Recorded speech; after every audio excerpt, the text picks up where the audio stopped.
What's up everybody, welcome back to the channel. This week I'm driving the Polestar 2 single motor long range, and in this video I'm gonna share my thoughts and experiences so far on this car. We're gonna have a look at the exterior, the interior, give some pros and cons, and give you guys an update on the model year 25 Polestar 2 because there are some interesting changes with that one. So let's get started.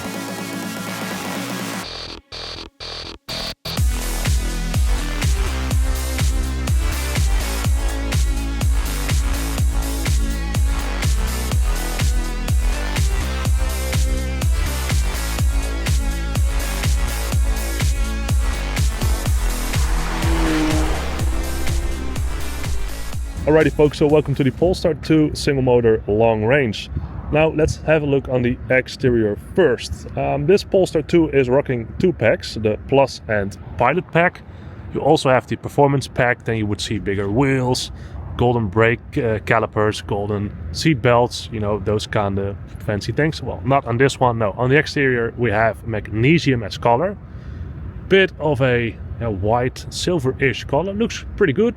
We got some gloss black elements and these really nice 20-inch wheels, which I tend to like a lot. And I think these would also look very good on EC and EX40s actually, just thinking out loud. Now this is a model year 24. With model year 23 came a facelift along, and of course this one then is also rocking it. So if we have a look at the front, you see that the grille of the Polestar 2 is now, well, more or less this solid plate over here. Up front we also see a mid-range radar, or this safety zone Polestar likes to call it. You will also see that on the Polestar 3 and 4. But yeah, they kind of got rid of this grille. Of course that was a bit of heritage from being a concept car. So the Polestar 2 used to be, or well, was founded as a concept 40 series Volvo car. Back then it was kind of intended to just become a Volvo S40, but you know, things happened, and yeah, here we go, Polestar 2 instead of an S40. So yeah, closing this grille or making it more aerodynamic, similar to like the C40 and the X40 or XC40, the electric versions. Oh my god, they also now have this closed grille, right? So yeah, that's kind of what you see as a main difference up front. Besides that, facelift wise, well, not that much actually. If we look around, yeah, not much changed. This is still the same. Those wheels were new then. And at the rear, you'll see, well, still the typical Polestar 2 tail lights as well. Bit of the signature style, right? So this full bar over here of the tail lights. If I unlock the car, there we go. Then you'll also see this animation. Maybe a bit hard to see. But you know, this full bar is also a typical Polestar thing. So often we see like futuristic Volvo renders of, like, you know, the ES90s coming soon. Here's a picture of it. They always have this full bar. That's a typical Polestar design element, and Volvos will never have that. So that's also a thing how you can recognize a Polestar instead of a Volvo car. Now besides that, on the exterior there's actually not that much to mention. It's still a rather nice looking car. Of course, strong Volvo vibes with this one, being a Volvo concept car at first, and also the first car for Polestar, you know, the first mass production car. Yeah, you just see a lot of Volvo vibes in this one. That is a bit different in the interior, so let's have a look over there. Because if we open up the front driver's door, there we go. Oh, by the way, maybe also nice to mention, an exterior element typical Polestar, frameless mirrors. If you adjust these, the whole thing moves, not only just the mirror. That's a pretty interesting thing. Hello. Yeah, so the interior, welcome on board the Polestar 2. Now if you have a look at the doors, first we see some nice materials being used. Plastics, some nice textiles over here. I believe the speaker is hidden over there. And then we also have leather. This one has the full leather upholstery. I'll tell a bit more about that later, but looks quite nice, right?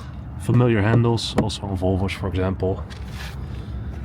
Then, this is not my seating position as usual for the pictures. Let's move it back. Electronically adjustable seats. Yep, waking the car up a bit. And that's more or less my seating position. Of course, I'm 2 meters 8, So I'm not your typical, whoa, Volvo driver, and yeah, I bump into things already. Let's turn off the volume first. So yeah, welcome on board the Polestar 2. And what you'll see over here is a pretty familiar Volvo steering wheel as well. Yes, I know, I will say a lot of Volvo, I'm sorry about that. Interface wise, typical Polestar. A lot of these orange elements. This one is running on the Google infotainment as well. So for example, you'll also see Google Maps over here. Now this is a typical Polestar interface as well. Everything is Google Android Automotive OS based. So Google Maps, everything you see, it works pretty good, I gotta say. You also have applications, so you still have Apple CarPlay for example, but also the Google Play Store over here, so you can also download applications from that. And one I tend to like as well is funny, of course, Polestar is performance kind of brand. Yeah, I know. You have a, oh my god, dude, always. Now, go back. Yep, there we go. A G-force meter. Yeah, of course I'm not racing around all the time, but it's kind of funny. It's a nice Polestar element, I'd say. Middle console, a nice shifter. Familiar Volvo things over here as well. Then here are two of these haptic touch buttons for the frost and defrosting and whatnot. Hazard lights. On top, some of your typical buttons, basically the Volvo On Call or Polestar Connect or whatever you want to call it nowadays. Now looking at the upholstery once more. The full leather upholstery, and this one will set you back quite a bit. It's the most expensive option you can get on a Polestar 2. It's it's rather nice, but boy, it's an expensive option. I would not really recommend this one. There are plenty of other nice alternatives. Now another thing I will find a bit interesting over here in the Polestar 2 is this wide middle console going to the dashboard of the car. And yeah, it looks nice, it looks sporty, but on the other hand it is quite, making it a bit of a compact fit, especially for me. I'm quite tall, so I'm kind of struggling over here with my right leg or knee and slamming my knee often into this piece over here. The thing I do find a bit interesting is this wooden element over here. Feels a bit cheap for some reason, I'm not too sure why, but yeah, not the biggest fan of that. Now seating position wise, if I get in it, you really feel like if you're in a sports car. Whilst it's a sedan, it's a bit of a crossover sedan as well. If you look from it from the outside, it's a bit higher up its feet, it's not super low, but still you get this really nice and sporty seating position in the car. Of course also thanks to this high middle tunnel with its cons, but perhaps that's also a pro then, that you get this sporty racing driver feeling. Now as for the rear seats of the car, it's a CMA platform, so it is kinda spacious if you're not the tallest, of course. I'm an exemption on that, but I've put the seat a bit forward and I think this is a bit more representative. Over here as well, some nice materials being used. Now for the passengers there's no ventilated seats, but you do get heated seats over there. A couple of buttons, USB-C charger, two of them over there as well, and some ventilation for the warm days. Now to make it a bit more comfortable, you also get a nice arm rest with two cup holders as well. And of course, thanks to the sunroof or this full glass roof, you also have quite a bit of headroom, because you have no system for a shade or curtain, so that saves a bit of headroom or space. So quite clever. Then quick look on the trunk of the car. Electronic tailgate with a cargo cover. Now the benefit of this Polestar 2 is that you do have a sedan kind of car, but the tailgate doesn't open up like a typical sedan, but with the whole entire tailgate. So that's easy for storage and putting things in it. Also for a dog, for example. You can take this out, gives a bit extra space. Over here, quite spacious, bag, a cable. You got a floor underneath as well. Quite big actually, now I'm looking at it. So you can also put like a bag or something like that over there as well if you're going on holiday. First aid kit, little net to put some things behind, and also for groceries you have this thing, typical Volvo thing by the way, from the 40 series as well, with some elastics in it to put your bag behind, and also some of these hooks. Now I'm thinking of it, does this one also have the takeout hook similar to the XC and C40? Yeah, it does. Yeah, of course. I mean, it's more or less a lot the same car. Yeah, so you also have a hook over there. Now let me tell you a bit more about the platform and drivetrain of this car. The Polestar 2 is based on the CMA platform, the compact modular architecture. Might sound familiar to you. Well, you might know it from, for example, also the Volvo XC and C40 and EC EX40. Also Lynk&Co 01, car which is pretty popular here in Europe. Yeah, that's basically the CMA platform. The Polestar 2 is also using this one. Now this is a model year 24, meaning that also with model year 23, this one has the new battery pack. 82 kilowatt hour, 400 volts architecture. Good for a WLTP of like 660 kilometers or so. In real world, I'm getting about an easy 450 kilometers from it. And well, if you do a bit of hypermining, I'm kind of estimating that you can go over 500 kilometers easily as well, actually. Now with the model year 23 change and update, the e-motor went from the front wheel to the rear wheels. This one also has that. So that also makes the driving experience of the Polestar 2 way more fun. I mean, a car's kind of made to have rear wheel drive, right? So the rear wheels are now doing the propulsion and the front wheels are focusing on the steering. And yeah, it fits the Polestar 2 just really well. Now about that e-motor then, 299 horsepower, so let's say 300 horsepower, 0 to 100 kilometers an hour in 6 seconds and a top speed of 205 kilometers. So Volvo has a max of 180, Polestar being the performance brand, the driver's brand, a bit faster, 205 kilometers an hour. Which is plenty, I guess, also considering, you know, the battery in the car that will drain quite fast doing 200 kilometers for like half an hour or so. As for fast charging, this one can do up to 205 kilowatt, which is pretty impressive. And if you want to charge it at home with a two-phase AC charger, it can do max 11 kilowatt, which is just fine. Oh, and then as a real review should be, towing capacity 1500 kilograms. That's, I guess, kind of okay for folks with caravans or holiday stuff behind their car. I'm not really into that, but yeah, there you go, 1500 kilometers. Alrighty folks, I'm gonna get set over here to go for a drive and tell you guys a bit of the pros and cons I found in this car. And then meanwhile, voiceover Thom is gonna give you guys an update on the model year 25 updates for the Polestar 2. Enjoy. Alright, so with model year 25, two new colors are introduced. The first one is called Vapor, which replaces magnesium as the standard color. Magnesium is the color I'm showing you guys on this car today as well. And the other one is called Storm, which is also available on the Polestar 4, and that replaces Thunder. There's also a new 19-inch Aero alloy wheel with Aero inserts and a new 20-inch Pro Graphite alloy wheel available when selecting the Pro Pack. Inside the model year 25 Polestar, it gains a black Nappa leather upholstery option.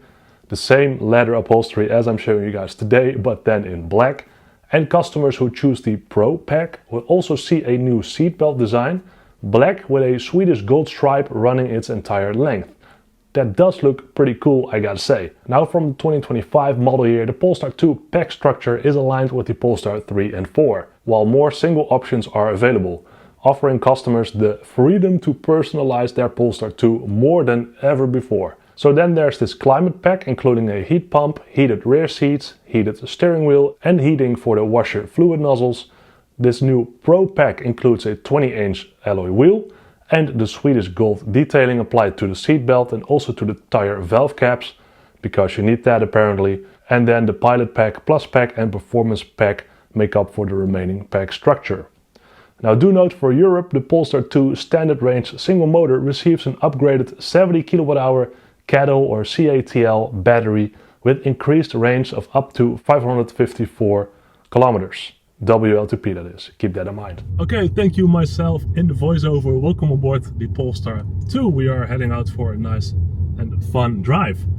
Our first pro, I didn't write this one down, but I really like the electric sound this car makes. So I tend to crack the window this week quite a bit when driving slow, because you hear the e-motor doing like this, yeah, making this E sound. It sounds a bit weird perhaps if I say it like this. It feels a bit like the modern era exhaust noise you would get from it. So it's a bit of this buzzing and ooh, ooh. sound. Yeah. Anyway, the biggest pro about the Polestar 2 is that this is the performance-orientated Volvo car, more or less. Especially the Polestar 2, of course, on the CMA platform. And each time I drive a Polestar 2, since 2021 or whatsoever, the first one I drove, and then especially this one with the nice updates, the e-motor on the rear wheels, it's just so nice to drive. It's involving, it's fun, it grips pretty well. It's just such a nice car to drive, and it really invites you to push it a little bit here and there. And that's, you know, yeah, I think what Volvo cars often do not have nowadays, right? Which is perfectly fine. That's why we have Polestar nowadays. But yeah, it's just fun. If I go over here, a bit on the gas, there we go. Noise from the e-motor, and we are flying away over this local road. Not that much turning around over here, but just to get going in this car. It's just so much fun. I really enjoy that, and especially the performance version, of course. But this single motor long range with just one e-motor also really demonstrates you can have a good time over here. Secondly, thanks to its 82 kilowatt hour battery pack, its aerodynamic shape, it gives a pretty good range. As I said already, you can really get like 450-500 kilometers from this electric vehicle, which is really decent. You know, we often talk about like 300 kilometers of range, 350, but yeah, with one e-motor and a big battery pack and an aerodynamically shaped car, you get easily a bit further. Also, the charging speed of this car, when you need to charge it, DC for example, heading on a holiday, you need to charge quickly, of course, 15-20 minutes or so. Then 205 kilowatt really gives you a nice and quick charge. Give it like 20 minutes to take it from 10% to 80%, 20 to 30 minutes. And then you are ready to head on for another 400 kilometers or so. So that's just really nice. So besides being fun to drive, having a good range, fast charging speed, this car also really looks and feels like a typical Swedish car. And I was about to say Volvo, but a real typical Swedish Polestar. It's just, yeah, on the outside a Volvo, I know, but on the inside as well, this typical Polestar touch has been given to it. And it's just a very nice interior to be, a nice car to sit in, to drive around in. I really like the Polestar 2. And then, as I explained already a bit with Model Year 25, the Polestar 2, well, becomes a bit easier to spec. Perhaps you get some more individual choices, and perhaps also a bit needed. The Polestar 2 is already out there for quite some years now. Perhaps it's becoming a bit dated. It's also one of my cons I kind of have. But yeah, with this Model Year 25 update coming, they give some more personalization options, some new things here and there, also a new seatbelt for example, to make sure the car remains relevant. So that's also a good thing, that Polestar is not just, you know, running to the end of the life cycle of the Polestar 2, but still giving it some, well, rather nice updates and additions here and there. So good job Polestar on that one, keep doing that. Then some cons on this car. There are a few. I did have, well, a bit of a hard time thinking of some, but the first one is that space could be an issue in this car. For me, space in this car is surely an issue. I am 2 meters 8, so that is like 6'10"-ish. And yeah, that makes me not really the best fit for this car. Last week we had the EX30. I kind of had the same issue with that one. The Polestar 2 is on the CMA, it's a bit bigger, but still, space-wise, it's a bit of a hard one for me. A person behind me cannot really sit there, well, not really comfortable. And yeah, also for me in this seating position with the wide middle tunnel, I just hate that thing. It's way too wide. Yeah, I'm looking straight into the rear view mirror. It takes away quite a bit of view for me. And visibility-wise, I'm just not really in the nicest position over here. I'm looking into this B pillar, for example, immediately. Of course, I'm tall, but then still, if you have 2 kids or you have like a child seat on the rear seat, you are not the shortest person out there. Yeah, then I can really imagine that space is a bit of an issue or con about the Polestar 2. And then the XC40, for example, can be an interesting alternative, being a bit more of this SUV kind of car, which gives a bit more space as well, whilst you are still on the CMA platform. Then, as I said already, the car feels a bit dated sometimes. It's already out for quite a bit, and then especially comparing it to competition, like Tesla with the Model 3 Highland, the facelift, an updated car. Kia is also putting out some really strong cars, electric cars. And there are more and more brands, you know, out there. There's more choice. And then I'm kind of doubting, like, what's the place for the Polestar 2 still in this market? Is it for business drivers? Is it for families? Was this car a big success in the beginning because it was one of the few really nice looking EVs and nicely special EVs? Yeah, because sales, well, of the Polestar 2 aren't doing that great at the moment. It's not really that high since the beginning. Yeah, so yeah, how relevant is the Polestar 2 still? I'm quite wondering about that. Perhaps you guys can let me know in the comments down below. What are your thoughts on it? Because yeah, I'm not too sure about this one. Then the thing I noticed specifically on this car is that there's quite some wind noise from the left A-pillar, especially driving like faster than 90 kilometers an hour. So let's say that is 55 miles an hour or so. Yeah, a bit of wind noise here and there. Reminds me of the Lynk&Co's, but yeah, this is the first time I really noticed that on the Polestar 2. So perhaps it can be specific to this one, but yeah, wind noise, be careful with that. And pay attention to that if you're test driving or into the market for a Polestar. And that are already more or less the cons I have about this car. So they aren't really not that big of a deal. I mean, it are more general thoughts on the model and on where this car is going than specifically on this car.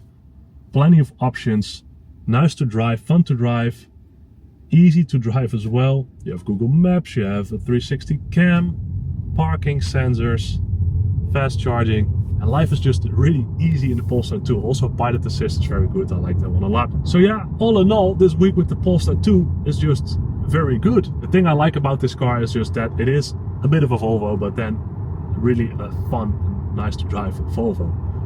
Looking good, driving good, everything's just pretty good.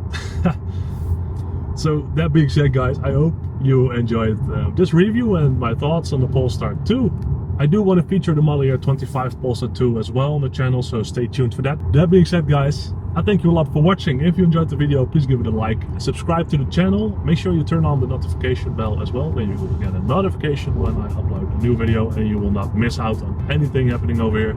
If you want to support me a bit more and get some extra perks, become a member of the channel. Button is down below the video. Also, the details are included over there. So have a look at that. Thank you very much. I'm gonna drive a bit more the Polestar 2, of course, because I have it for 2 more days, so we need to enjoy it a bit more. And then I'll see you guys next week Sunday, 3 p.m. European time, in a brand new video over here. Thanks so much, guys. See you later.